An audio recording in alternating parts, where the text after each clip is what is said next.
The enormous ship hung in space, its metallic surface reflecting the distant light of Earth's sun.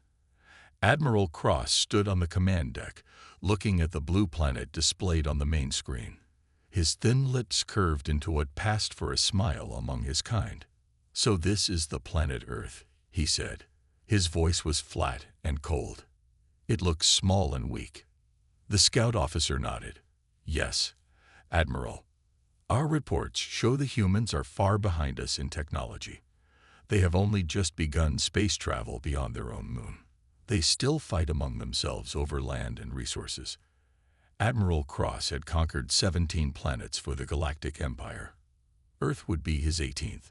The Empire spread across 3 spiral arms of the galaxy, bringing hundreds of worlds under its control.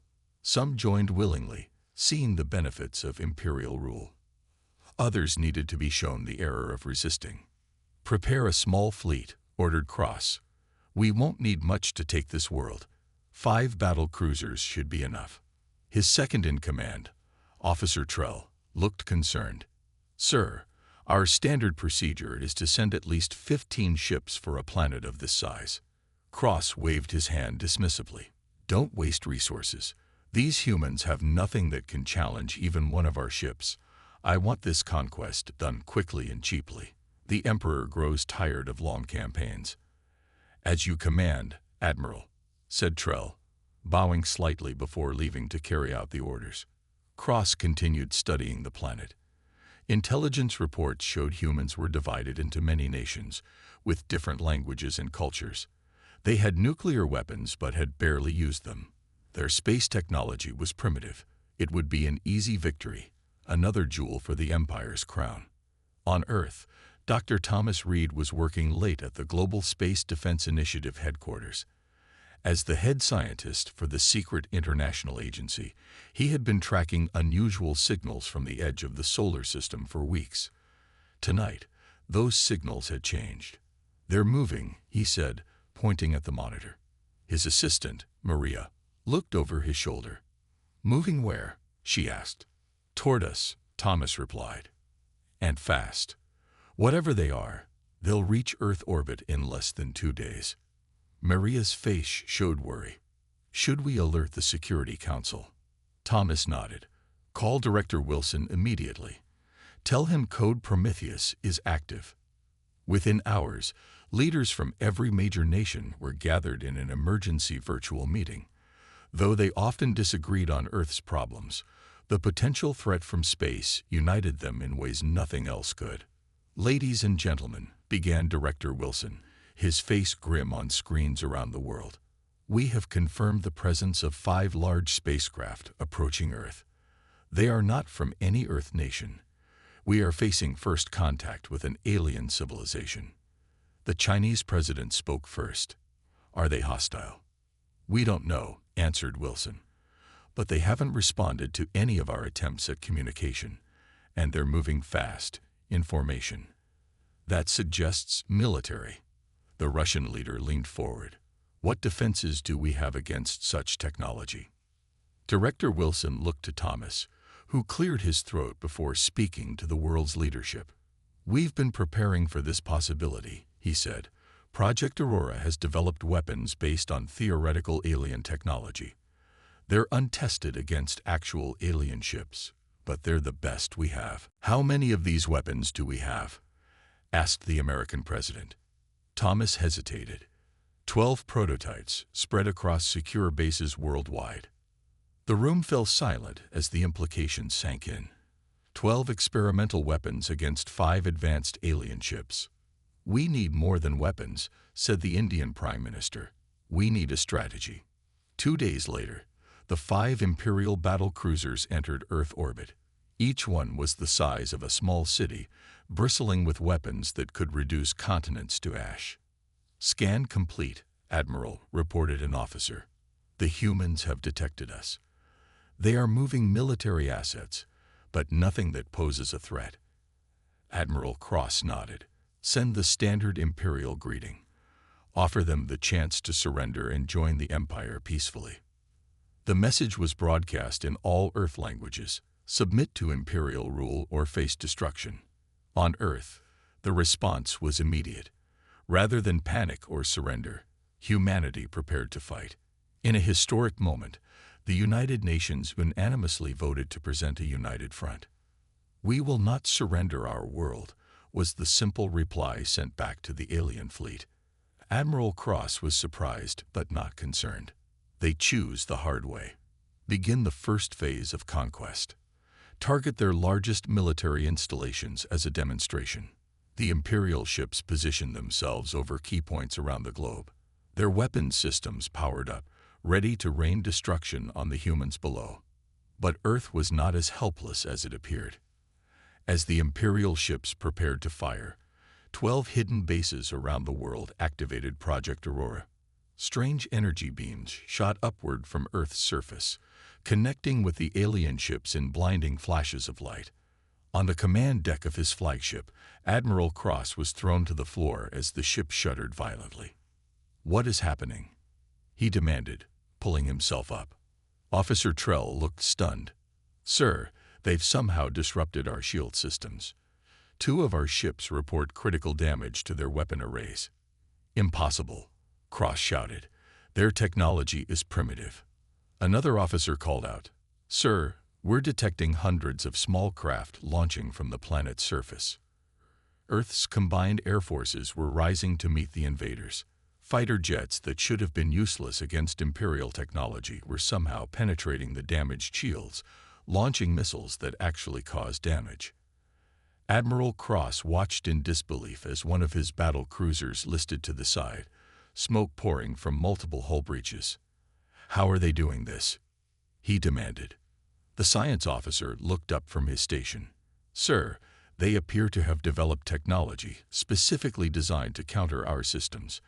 The energy signature is unlike anything we've encountered, but it's effectively neutralizing our advantages." Thomas Reed watched from his command center as the human counterattack progressed. Project Aurora had worked better than they had dared hope. For decades, scientists had been studying crashed alien scout ships, kept secret from the public, to develop defenses against exactly this kind of attack. "They didn't expect us to be ready," Thomas said to Maria. "That's our one advantage." Around the world, humanity fought with everything it had. The battle was far from won, but the invaders were facing something they had never expected. A primitive species that somehow wasn't primitive when it came to defense. Admiral Cross, facing the first serious challenge of his career, made a decision. "Regroup the fleet at safe distance," he ordered. "We need to reassess our approach." As the damaged Imperial ships withdrew to a higher orbit, humans celebrated their first small victory. But Thomas Reed and the world's leaders knew the truth. This was just the beginning. The aliens would be back, and next time they wouldn't underestimate Earth. "We've surprised them," Thomas told the Emergency Council. "But now we need to prepare for their real attack." For the first time in history, all of humanity stood united against a common threat. The Galactic Empire had made a serious mistake in targeting Earth, and they were about to learn just how resourceful humans could be. Admiral Cross paced the command deck of his flagship, rage evident in every step. The ship still showed battle damage from their first encounter with the humans. Repair drones worked frantically outside the hull, their lights visible through the viewports. "How?" he demanded, stopping in front of his science officer. "How did a primitive planet know how to counter our shield technology?"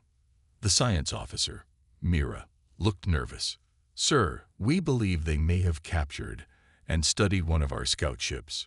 Records show we lost contact with Scout Unit 17 in this system about 50 Earth years ago."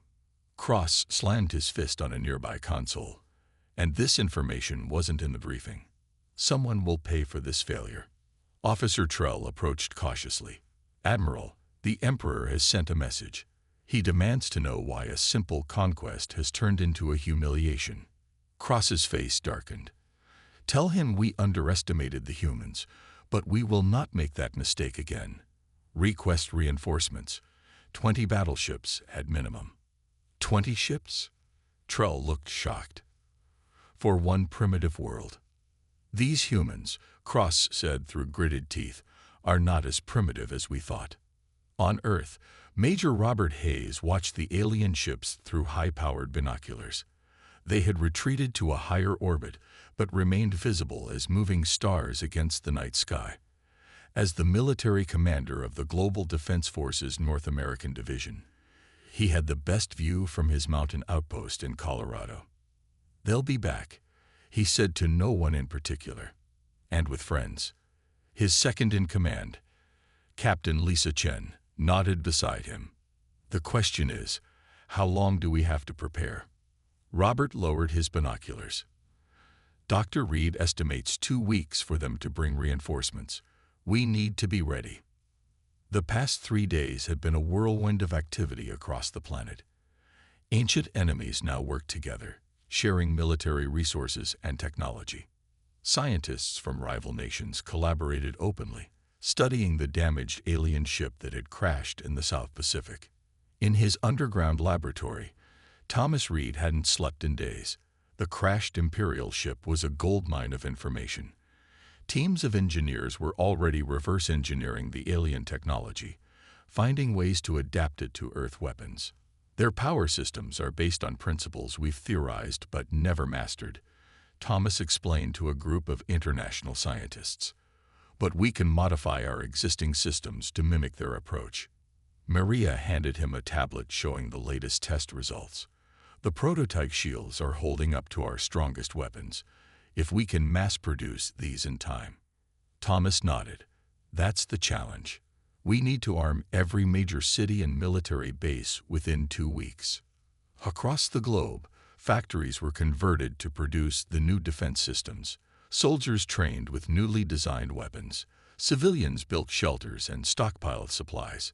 Humanity was preparing for the biggest fight in its history. In orbit around Mars, hidden from Earth's detection systems, Admiral Cross met with the captains of 25 Imperial battleships. The Emperor had sent more than he requested, a sign of how seriously the Empire now took the Earth threat. "The humans surprised us once," Cross told the assembled officers. "They will not do so again. Our new strategy will hit them from multiple angles simultaneously, overwhelming their defenses." The holographic display showed Earth rotating slowly, with red markers indicating targets. "First wave will target their power infrastructure," Cross explained.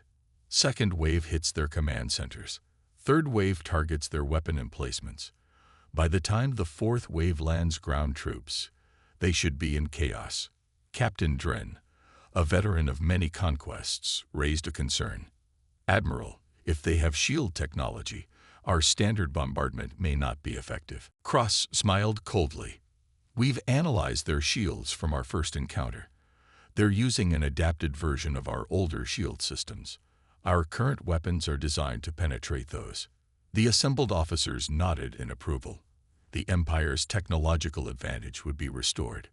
Robert Hayes stood in the underground war room beneath the Rocky Mountains. Representatives from every major military force on Earth were present, either physically or via secure video link. "Our satellite network has detected Imperial reinforcements gathering near Mars," he announced. "We estimate they have at least 25 capital ships, each more powerful than the ones we faced before." The Russian general frowned. "Our new shields are not yet deployed worldwide. We need more time." "Time is something we don't have," Robert replied. "Dr. Reed, what's our status on the new weapons?" Thomas stepped forward. "We've managed to adapt their propulsion technology to our missiles. The yield is 5 times greater than our previous best. Production is at maximum capacity, but we'll only have enough to arm about 60% of our forces by the time they attack." The room fell silent as the implications sank in. Even with their new technology, they were outgunned and outnumbered. "Then we need something they won't expect," Robert said finally. "Something that isn't about technology. Something human." The Chinese general leaned forward. "What do you propose?" "Deception," Robert said simply. "The oldest trick in warfare. We make them think we're stronger in some places and weaker in others. We set traps. We use the planet itself against them." The Indian admiral nodded slowly. "Earth's oceans cover most of the surface. The aliens may not understand how we can use them. Exactly, Robert agreed. And our atmosphere, our gravity, our knowledge of the terrain. These are all advantages they can't take from us. Over the next hour, a plan took shape. It wasn't perfect, and it would cost lives, but it gave humanity a fighting chance. 2 weeks later, the Imperial fleet moved into attack position. Admiral Cross watched with satisfaction as his ships formed a perfect attack formation above Earth. "Begin the attack sequence," he ordered. "No mercy this time." The first wave of ships descended, weapons charged to target Earth's power plants and energy grids. But as they entered the atmosphere, something unexpected happened. Massive storm systems, far larger than natural weather patterns, engulfed the ships. Lightning strikes, impossibly powerful and precise, hammered their hulls. "What is this?" Cross demanded. "Weather control. That's impossible with their technology." Officer Trell checked his instruments. "Sir, they've seeded the clouds with some kind of conductive particles. They're using Earth's natural electrical potential, amplified somehow." Before Cross could respond, reports flooded in from the second wave. As they approached their targets, hidden weapons emerged from oceans, mountains, and forests, places the Imperial scans had shown as empty. On the surface, Robert Hayes gave orders from a mobile command center disguised as a farming vehicle. "They expected us to protect our cities," he told his officers, "so we made them believe that's where our defenses are concentrated. Meanwhile, our real strength is scattered and hidden." The battle raged across the planet. Imperial ships found themselves fighting an enemy that seemed to be everywhere and nowhere, using the planet itself as both shield and weapon. Humanity was not winning, not yet, but they were surviving, adapting, and learning with each engagement. And for the Galactic Empire, what should have been a simple conquest was becoming a costly, frustrating war of attrition. Admiral Cross, watching another of his ships retreat with heavy damage, began to wonder if Earth was worth the price the Empire was paying. The Imperial flagship trembled as another blast rocked its hull. Admiral Cross steadied himself against his command console, his face twisted with rage. What should have been a quick conquest had turned into a 3-week battle with no end in sight. "Status report," he barked. Officer Trell's voice was tight with strain. "Sir, we've lost 4 more ships. The humans have deployed some kind of energy weapon that targets our engines specifically." "Impossible," Cross muttered, but he knew it was true. Somehow, these primitives were adapting their technology at an alarming rate. "What about our ground forces?" "Mixed results, Admiral," reported the ground commander. "We've established control in some regions, but resistance is fierce everywhere. The humans fight house to house, street to street, and they keep changing tactics. As soon as we adapt to one approach, they switch to another." Cross pounded his fist on the console. "The Emperor demands results. Find their command centers and destroy them. Cut off the head, and the body will die." Deep beneath the ruins of what had once been London, Dr. Thomas Reed worked frantically. The underground bunker shook as Imperial bombs fell on the city above, but the reinforced structure held firm. "We've almost got it," he told Maria, who was connecting delicate wiring inside a strange device. "If this works, we can disrupt their neural communications." The device was a hybrid of human and alien technology. Through captured Imperial soldiers, they had discovered that the Empire used a form of direct neural link for battlefield communications, a system far more efficient than radio or digital signals. "Are you sure this won't kill them?" Maria asked, making a final adjustment. Thomas shook his head. "It shouldn't. Based on our tests, it will create a kind of neural static, painful and disorienting, but not lethal. It should give our forces the advantage they need." A soldier rushed into the lab. "Dr. Reed, Imperial forces have broken through the outer defenses. We need to evacuate now." Thomas looked at the device. "We need 10 more minutes to finish the calibration." "We may not have 10 minutes, sir," the soldier replied, the sound of explosions growing louder. Thomas made a quick decision. "Maria, finish the calibration. I'll upload the schematics to the global network. If we don't make it, others can build it." As Thomas worked at his computer, Maria completed the delicate adjustments. The device hummed to life, its core glowing with an eerie blue light. "It's working," she exclaimed. Thomas finished the upload just as another explosion rocked the bunker, closer this time. "Let's test it now. If it works, we can." The ceiling partially collapsed as an Imperial breaching pod smashed through the reinforced concrete. Armored soldiers poured into the lab, weapons raised.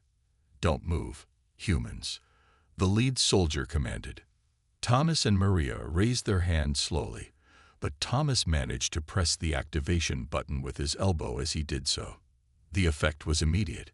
The Imperial soldiers screamed, clutching their helmets. Some fell to their knees, while others fired their weapons wildly, hitting nothing. "It works," Maria shouted over the chaos. "Run." They grabbed the device and fled through an emergency exit, leaving the disoriented Imperial soldiers behind. In North America, Major Robert Hayes led a guerrilla campaign against the Imperial occupation forces. The aliens controlled the major cities, but the vast wilderness belonged to the human resistance. "Their supply lines are stretched thin," Robert told his officers in their mountain hideout. "They can't maintain this level of occupation forever." Captain Lisa Chen pointed to a holographic map showing Imperial positions. "They're bringing in more troops every day.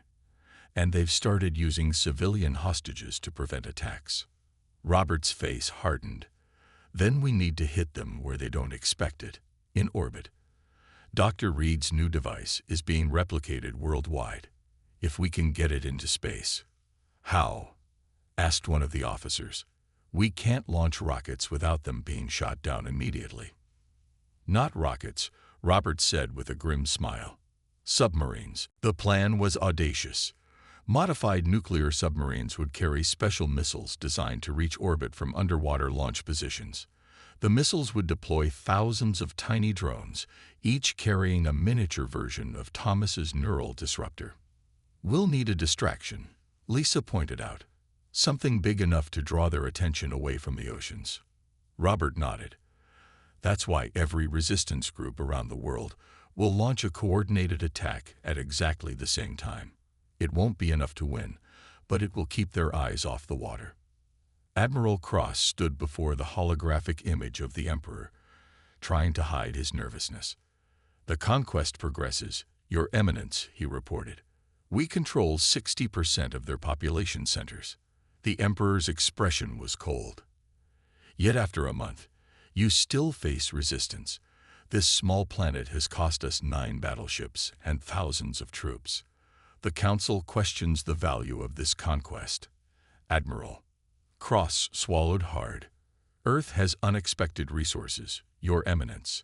Their adaptability is remarkable, but we are wearing them down." "See that you do, Admiral," the Emperor replied. "The Empire does not tolerate failure." The hologram disappeared, leaving Cross alone with his thoughts. The truth was worse than he had admitted. The humans were not being worn down. If anything, their resistance was growing stronger and more coordinated each day. His thoughts were interrupted by alarms blaring across the ship. "Admiral," Officer Trell called urgently. "Massive human attacks have erupted worldwide." Cross rushed to the tactical display. Red dots flashed across the planet's surface, simultaneous uprisings in every occupied territory. "They're desperate," he concluded. "Commit our reserves to crush these attacks once and for all." For the next hour, reports flooded in from across the planet. Imperial forces engaged human fighters in cities, forests, deserts, and mountains. The humans were taking heavy losses, but fighting with suicidal determination. "Sir," reported a sensor officer, "we're detecting unusual activity in their oceans." Cross barely glanced at the report. "Probably their sea vessels moving troops. Focus on the main battles." It was exactly what the humans had counted on. Thomas Reed watched from the small submarine as the special missiles launched into the dark ocean water. Similar launches were happening from submarines positioned around the globe. The missiles shot to the surface and then into the sky, accelerating at rates that would have killed human pilots. Imperial ships in orbit noticed too late. "They're trying to shoot them down," reported the submarine captain. "But the missiles are too fast and too many." In orbit, the missiles detonated, releasing clouds of tiny drones. Each drone was barely larger than an insect, making them nearly impossible to target. They swarmed toward the Imperial ships, attaching to hulls and emitting the neural disruption signal. On the flagship, Admiral Cross suddenly clutched his head in agony. All around him, Imperial crew members collapsed in pain. The neural network that linked the entire Imperial force was now their greatest weakness. "Shut it down," he screamed, though few could hear him through their own pain. "Shut down the neural network." But it was too late. From the highest admiral to the lowest soldier, every Imperial fighter was incapacitated by the signal. Ships drifted in orbit, their crews unable to control them. Ground forces lay helpless as human resistance fighters swarmed their positions. For the first time since the invasion began, the humans held the advantage. And they used it mercilessly. Imperial High Command was in chaos. Reports from Earth painted a disastrous picture. 20 ships lost, thousands of troops captured, and Admiral Cross himself taken prisoner. The once mighty invasion force was in full retreat, with only a handful of vessels escaping Earth's gravity well. Grand Marshal Vorn, the Empire's highest military authority, faced the Emperor's hologram with trepidation. "This is unprecedented," the Emperor said, his voice dangerously calm. "How does a pre-FTL civilization defeat our most advanced battle fleet?" Vorn cleared his throat. "Your Eminence, our initial analysis suggests several factors. First, we gravely underestimated human adaptability. Second, they reverse-engineered our technology at an alarming rate. And third," he hesitated. "Speak freely, Marshal. Third, they fight differently. Imperial troops are trained to follow precise orders through the neural network. When that network was disrupted, our forces couldn't adapt. Humans, however, are accustomed to fighting with incomplete information and changing conditions." The Emperor's eyes narrowed. "You sound almost admiring, Marshal. Respectful of their capabilities, Your Eminence. To defeat an enemy, one must understand them." After a moment, the Emperor nodded. "Assemble a research team. I want to know everything about these humans. Their biology, psychology, history, everything. If they can defeat our military, perhaps they have other value to the Empire." On Earth, celebrations were tempered by the enormous destruction. Major cities lay in ruins, millions had been displaced, and the death toll was staggering. But humanity had survived, and more importantly, they had won. In what remained of the United Nations headquarters in Geneva, world leaders gathered to plan Earth's future. "We've captured thousands of Imperial soldiers and crew members," reported Robert Hayes, now General Hayes of the United Earth Defense Force. "Most importantly, we have Admiral Cross and several high-ranking officers." "What about their technology?" asked the Chinese president. Dr. Thomas Reed stepped forward. "We've secured intact ships, weapons, and communication systems. Their FTL drive is undamaged. With time, we can adapt it for our own vessels. So we can reach the stars," mused the American president. "But should we? The Empire is still out there, and they're surely planning revenge." Thomas shared a glance with Maria before speaking. "Actually, that's not quite accurate. Based on our interrogation of Admiral Cross, the Empire has never faced a defeat like this. They're more likely reassessing than planning immediate revenge." "Which gives us time," Robert added. "Time to prepare, to build, to learn." The Russian leader frowned. "But eventually, they will return. And next time, they won't underestimate us." "Perhaps," said Thomas. "But there's something else we've learned from studying their biology and psychology. Something that might give us a different kind of advantage."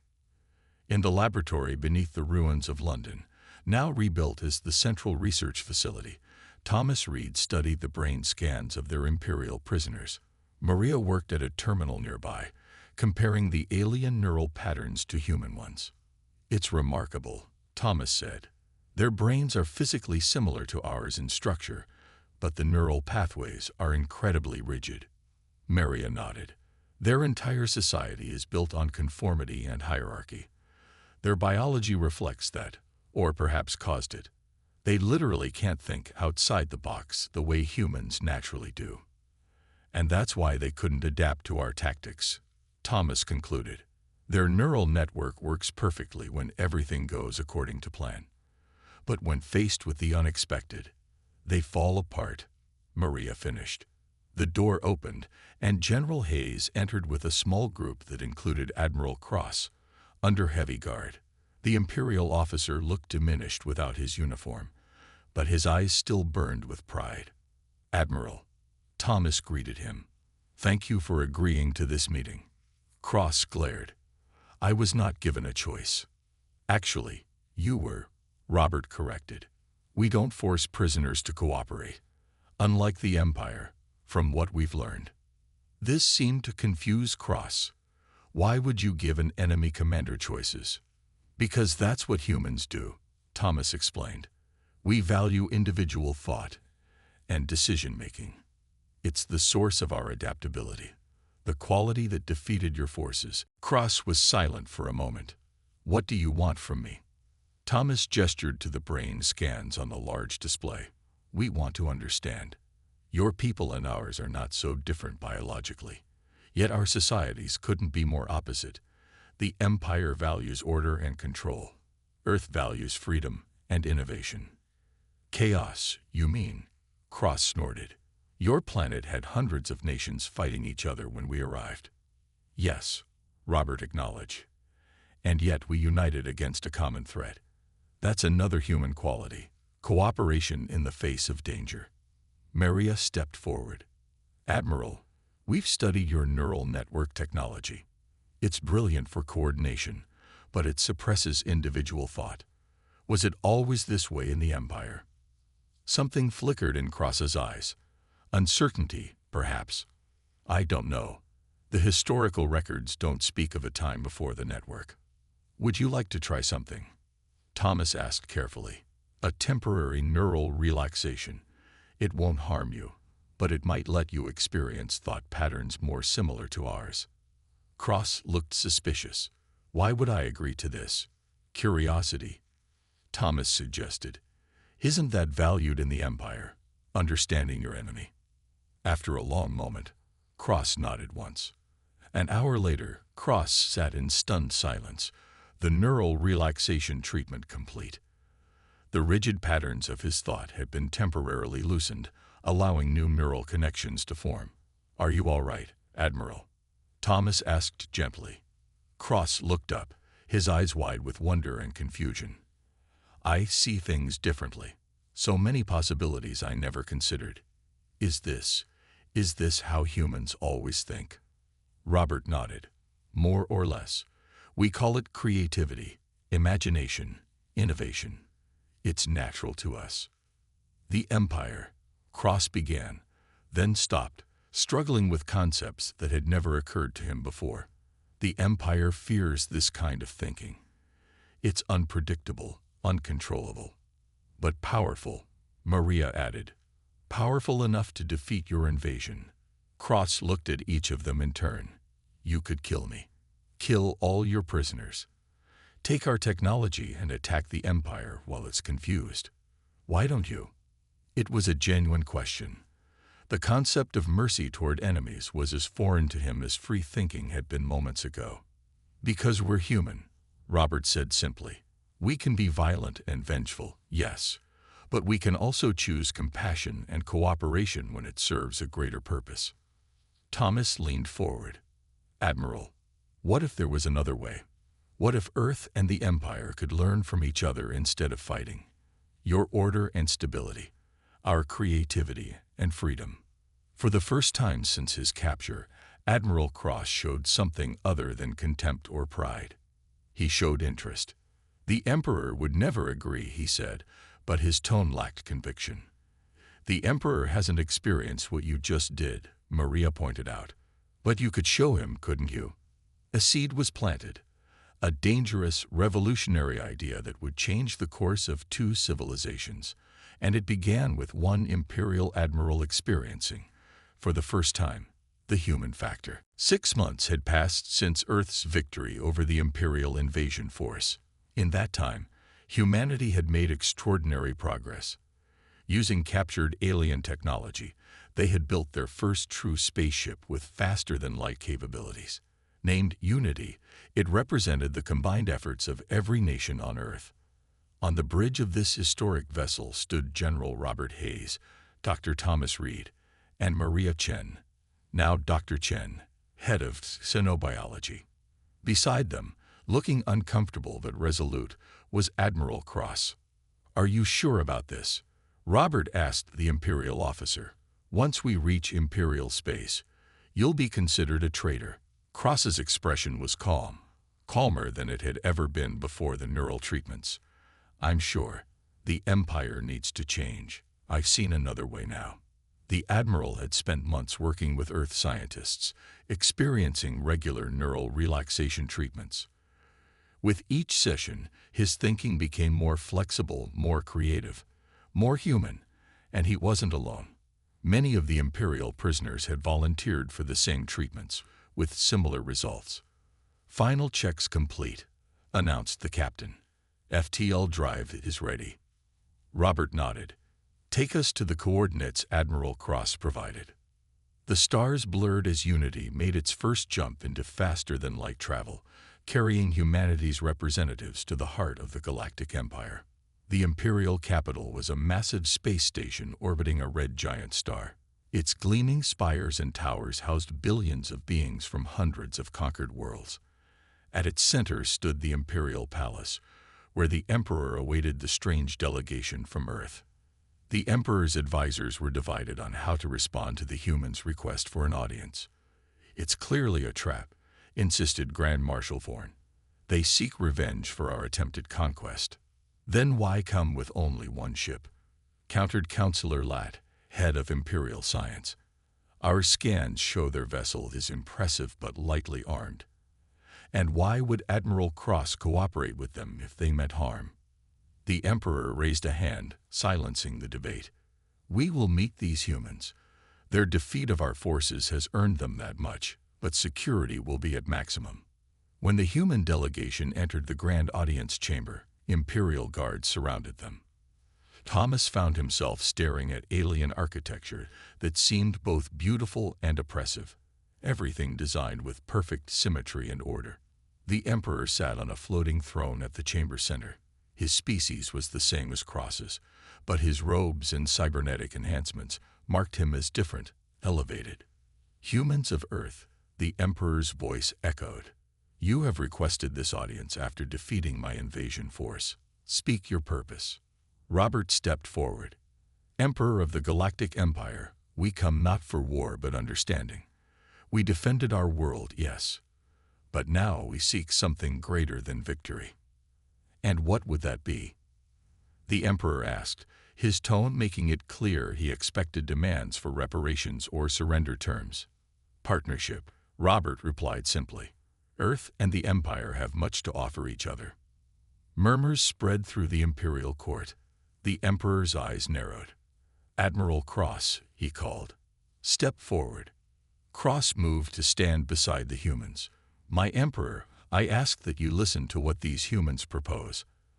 I have lived among them, studied them. They are not what we thought." "You appear changed, Admiral," the Emperor observed. "Your manner of speaking, your very posture is different." "I am changed," Cross acknowledged. "The humans have a technology, a treatment that allows for neural flexibility. It has helped me see beyond Imperial conditioning." The Emperor's expression darkened. "You've been brainwashed." "No, Your Eminence," Thomas interjected, stepping forward despite the guards tensing. "We've done the opposite. We've removed the brainwashing that Imperial neural networks impose.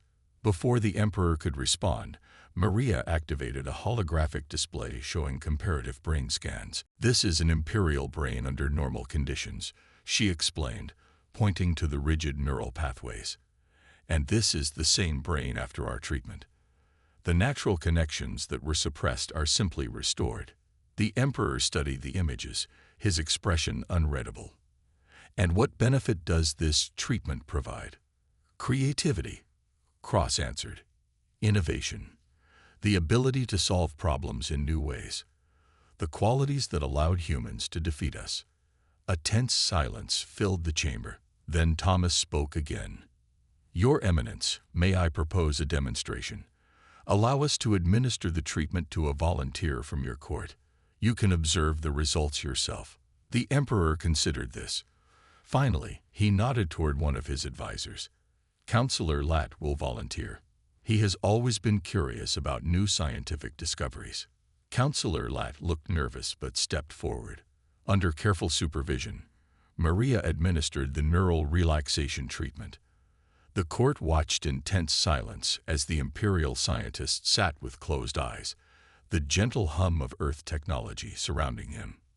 When Lat opened his eyes again, the change was subtle but unmistakable. The rigid formality in his posture had softened. His eyes moved differently, taking in the room with new awareness. "Counselor," the Emperor prompted, "report your experience." Lat seemed to struggle for words. I feel, clarity.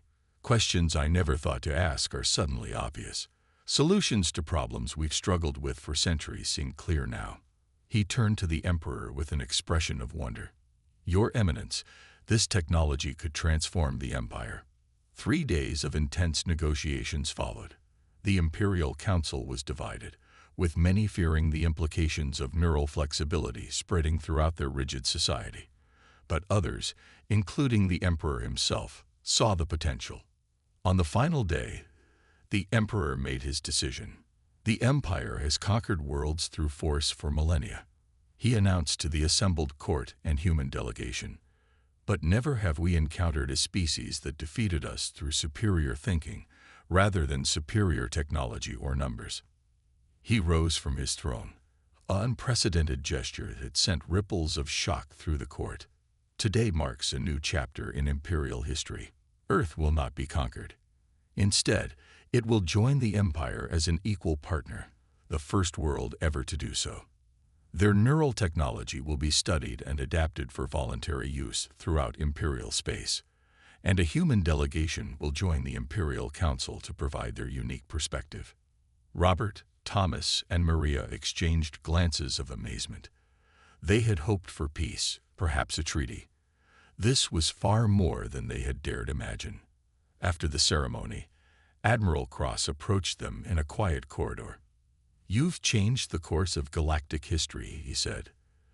"The Empire has never known defeat, never compromised, never seen the value in diversity of thought. Until now. We just showed you another way," Thomas replied. "Your people chose to embrace it. My people were trapped in patterns of thinking we didn't even recognize," Cross said. "Just as your people were divided before our invasion united you." Maria smiled. "Perhaps we needed each other. You needed our creativity. And you needed a common enemy to unite your world," Cross finished. "Though I wish the cost had not been so high." As Unity prepared to return to Earth carrying the historic treaty, Robert stood at a viewport looking out at the Imperial capital. Thomas joined him. "So," Thomas said, "humanity's first galactic alliance. Not bad for a primitive species." Robert laughed softly. "The Galactic Empire targeted Earth, and humans made them rethink everything." Beyond the viewport, ships from 100 worlds moved through space, carrying news of the unprecedented partnership. The Empire was beginning a transformation that would ripple across the galaxy. And Earth, once isolated and divided, was taking its first steps into a much larger universe, not as conquerors or the conquered, but as teachers and innovators bringing new ideas to the stars.